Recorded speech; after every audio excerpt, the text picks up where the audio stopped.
ایک بہت ہی خوبصورت طریقہ زندگی گزارنے کا، معصومین کا کلام ہماری سیرتوں میں مجسم ہو کر سامنے آئے، لوگوں کے ساتھ اس طرح سے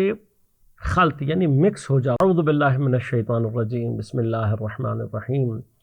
الحمد للہ رب العالمین والصلاة والسلام علی رسولہ الکریم و اہل بیتہ الطیبین الطاہرین، لا سیما بقیۃ اللہ فی الارضین،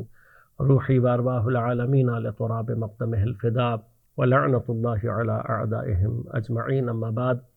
قال امیر المؤمنین علی بن ابی طالب علیہ الصلاۃ والسلام، خالط الناس مخالطۃ ان متم معها بکوا علیکم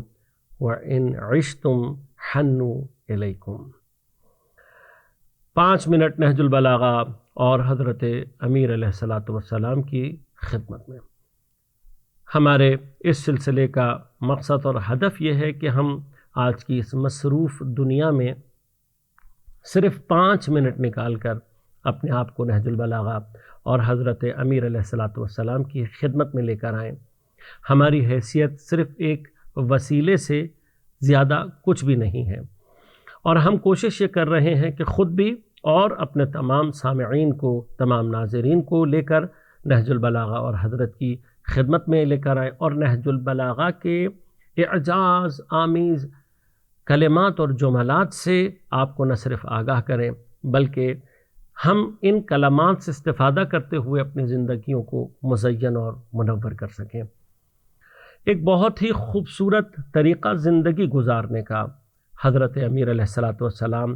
اس انداز سے ارشاد فرماتے ہیں کہ خالط الناس مخالطۃ، لوگوں کے ساتھ اس طرح سے خلط یعنی مکس ہو جاؤ، ان کے ساتھ مل کر ایسی زندگی گزارو کہ ان متم معها بکوا علیکم،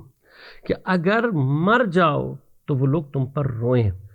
وَإِنْ عِشْتُمْ حَنُّوا إِلَيْكُمْ، اور جب تک تم زندہ ہو ان کے درمیان میں وہ تمہارے مشتاق ہوں، تم سے ملنا چاہتے ہوں۔ انسان کا بیہیویئر، انسان کا رویہ، انسان کا زندگی گزارنے کا طریقہ، اس کا لوگوں کے ساتھ برتاؤ اس نوعیت کا ہونا چاہیے۔ اب یہ ہدف ہم کیسے حاصل کریں؟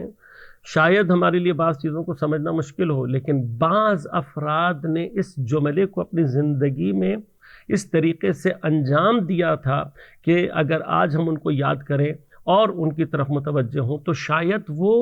ہمارے لیے ان کلمات کا مجسم نمونہ بنے ہوئے تھے۔ میں اس حضرت کے کلمے کی توفیق سے اور صدقے سے یاد کروں گا اس شہید بزرگوار استاد شہید سبط جعفر زیدی علی اللہ مقامہ کو، کہ جو آج بھی بہت سارے دلوں کی دھڑکن ہیں، اور بہت سارے افراد شاید اس جملے کے ذریعے سے نہ صرف اس کلمہ امام کو سمجھیں بلکہ شہید سبط جعفر زیدی علی اللہ مقامہ کی حیات و سیرت کے ذریعے سے محسوس کر سکیں کہ کس طریقے سے 1400 سال کے بعد حضرت کے کسی محب نے حضرت کے جملے کو حقیقتاً دنیا کے سامنے مجسم کر کے دکھایا۔ وہ شخصیت کے جو جب تک زندہ تھی واقعاً لوگ اس سے ملنے کے، اس کے ساتھ بیٹھنے کے مشتاق تھے، اور جس وقت شہید ہوئے ہیں ان کے جنازے میں رونے والے، آج بھی شہید کی قبر پر جا کر حاضری دینے والے، آج بھی شہید کا ذکر کر کے آنسو بہانے والے، ایسی اور بہت ساری شخصیات ہیں ہمارے پاس۔ میں نے صرف تذکرہ کے لیے، آپ کے ذہنوں کو نزدیک بنانے کے لیے ایک ایسی شخصیت کا تذکرہ کیا، ورنہ الحمدللہ حضرت امیر کے چاہنے والے ایک بہت بڑی تعداد ایسی ہے کہ جنہوں نے اس جملے کو اپنی زندگیوں میں مجسم کر کے حضرت کے اس کلام کی بلاغت و فصاحت سے آگے بڑھ کر اس کے اعجاز کو دنیا کے سامنے ظاہر کیا ہے۔ یعنی آج بھی اگر ہم حضرت امیر علیہ الصلاۃ والسلام، محمد و آل محمد علیہ الصلاۃ والسلام کے حقیقی محب بن کر ان کی تعلیمات پر صحیح انداز سے پیروی کریں تو ہم بھی اس مقام کو حاصل کر سکتے ہیں کہ جہاں معصومین کا کلام ہماری سیرتوں میں مجسم ہو کر سامنے آئے۔ کچھ دیر کے لیے سوچئے گا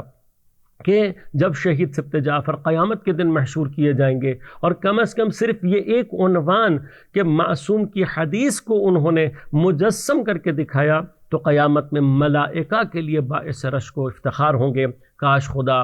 ہم سب کو بھی یہ توفیق عنایت فرمائے۔ والسلام علیکم ورحمۃ اللہ وبرکاتہ۔